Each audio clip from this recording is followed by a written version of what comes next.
princípios sólidos são frequentemente citados, raramente praticados e ainda menos compreendidos. Para mim, eles pertencem à mesma categoria das transações ACID de bancos de dados ou padrões de design corporativos. Eu meio que sei sobre o que eles se tratam, mas eu nunca aplico eles. Em vez disso, eles ficam vagando no fundo da minha mente como diretrizes vagas e contribuindo para a minha crescente síndrome do impostor. Então, vamos dar outra chance aos princípios SOLID e transformar eles em palavras da moda abstrata em algo que realmente possamos usar em cenários do mundo real. Primeiro de tudo, vamos tirar os acrônimos do caminho. Como você verá, os princípios parecem diretos à primeira vista, mas cada um deles vem com algumas ressalvas que a gente vai ver a seguir.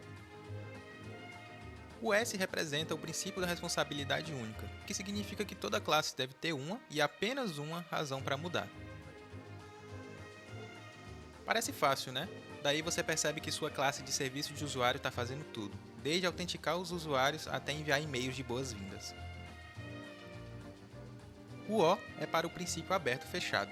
As classes devem ser abertas para extensão, mas fechadas para modificação. Na teoria, isso evita quebrar o código existente quando a gente for adicionar novos recursos, mas na prática, é aqui que você pode esbarrar nos pontos problemáticos da herança. L significa o princípio da substituição de Liskov. Em outras palavras, objetos de uma superclasse devem poder ser substituídos por objetos de uma subclasse sem alterar o funcionamento do programa. Então, se a sua subclasse quebra o comportamento esperado pela classe pai, você provavelmente está fazendo algo de errado. O I representa o princípio da segregação de interface, então você não deve forçar clientes a implementar interfaces que eles não utilizam. E por fim, D é o princípio da inversão de dependência, ou, em outras palavras, você deve depender de abstrações ao invés de implementações concretas. Isso parece ótimo na teoria, mas se você já se deparou com um emaranhado de containers de serviço e fábricas, pode se perguntar se a cura não é pior do que a doença. À primeira vista, esses princípios parecem uma receita para um código limpo e fácil de manter. Mas quando você começa a aplicá-los em cenários reais, os problemas começam a aparecer. Será que os princípios estão errados ou é só uma questão de não os entendermos completamente? Então vamos nos aprofundar e ver como o SOLID realmente se sustenta na prática. O princípio da responsabilidade única é um dos mais simples que a gente tem no SOLID. O nome é autoexplicativo e tudo se resume a projetar suas entidades de forma em que cada uma se concentre em uma responsabilidade única e bem definida. A ideia é que se algo mudar, haja apenas uma razão para isso impactar uma determinada classe. Contudo, eu concordo que definir a responsabilidade é a parte complicada. Num exemplo prático, serviços usuário é um lugar onde tendem a ser adicionadas todas as lógicas de negócio relacionadas ao usuário. Em um projeto real, ele vai conter apenas as operações de CRUD no início, mas logo vai começar a crescer e conter todos os tipos de lógica de negócio relacionada. É fácil colocar tudo relacionado ao usuário nesse serviço, mas, para tornar isso mais prático, pense assim: se você se vê constantemente alterando a mesma classe por razões completamente diferentes, é um sinal de que ela está assumindo responsabilidades demais. Então, divida-a em partes menores e mais focadas. Por exemplo, você pode dividir serviços do usuário em serviços menores e mais específicos. Claro, você vai ter mais classes, mas cada uma será mais fácil de entender, testar e modificar sem efeitos colaterais indesejados. Contudo, exagerar pode levar a outros problemas, já que seu código pode ficar fragmentado e com muitas microclasses que são difíceis de gerenciar. Como tudo na vida, é uma questão de equilíbrio. O princípio aberto-fechado, de maneira simples, afirma que sempre que novas funcionalidades forem adicionadas em um sistema de software, você não deve editar as classes ou métodos já existentes, mas sim criar novos. Isso soa ótimo na teoria, o código base vai permanecer intacto e novos recursos vão se encaixar perfeitamente sem quebrar nada. Porém, na prática, isso frequentemente leva a decisões de design difíceis porque, mais uma vez, você corre o risco de transformar o seu código em uma coleção de classes pequenas e dispersas. Uma maneira comum de aplicar esse princípio é usando abstrações como interfaces ou classes base abstratas. Por exemplo, imagine que você está construindo um sistema de pagamento que inicialmente suporta apenas cartões de crédito. Em vez de codificar a lógica de pagamento em uma única classe processador pagamento, você poderia criar uma interface método pagamento.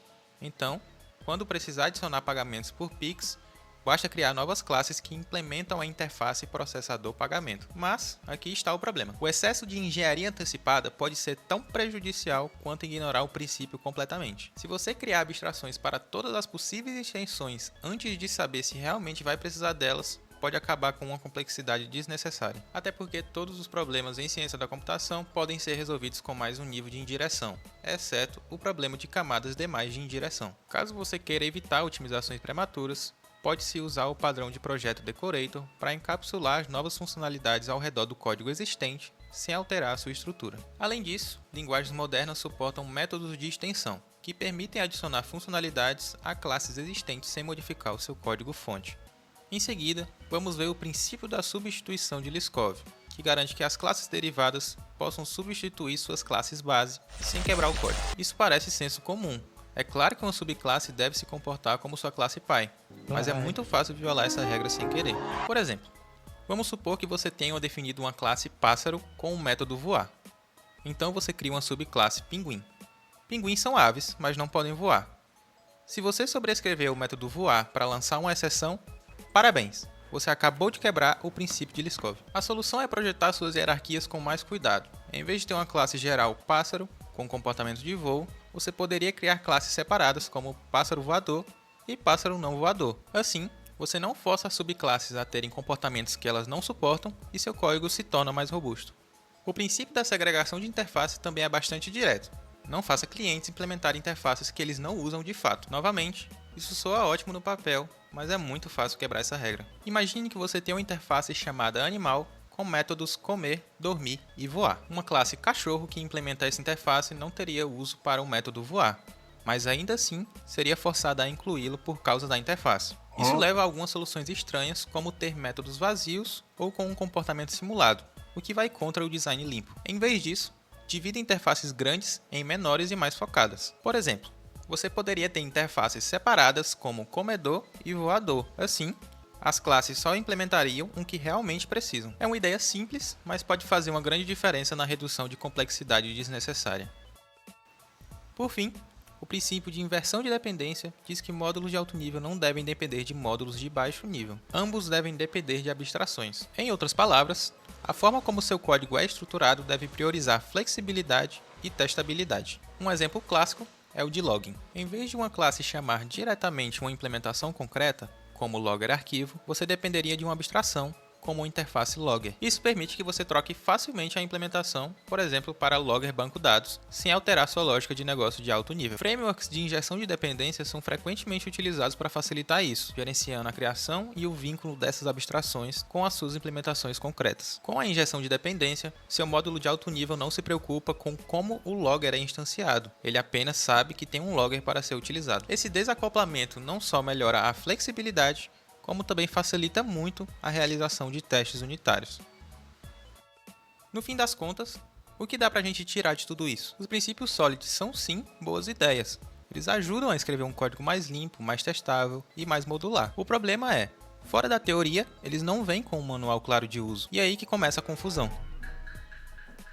A responsabilidade única, por exemplo, parece simples até você tentar decidir o que exatamente é uma responsabilidade. Se aplicado do jeito errado, pode virar um data class que não faz absolutamente nada no código, mas no outro extremo, você pode acabar com uma classe que cuida de autenticação de usuário e ainda contém metade das linhas de código de um sistema de um Boeing 747.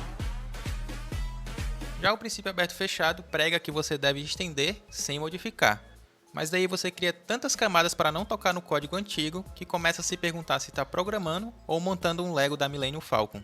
O princípio de Liskov pode parecer básico, as subclasses devem funcionar como uma superclasse, só que basta um detalhe fora do lugar, tipo o pinguim que não voa, e o código vira um zoológico de exceções.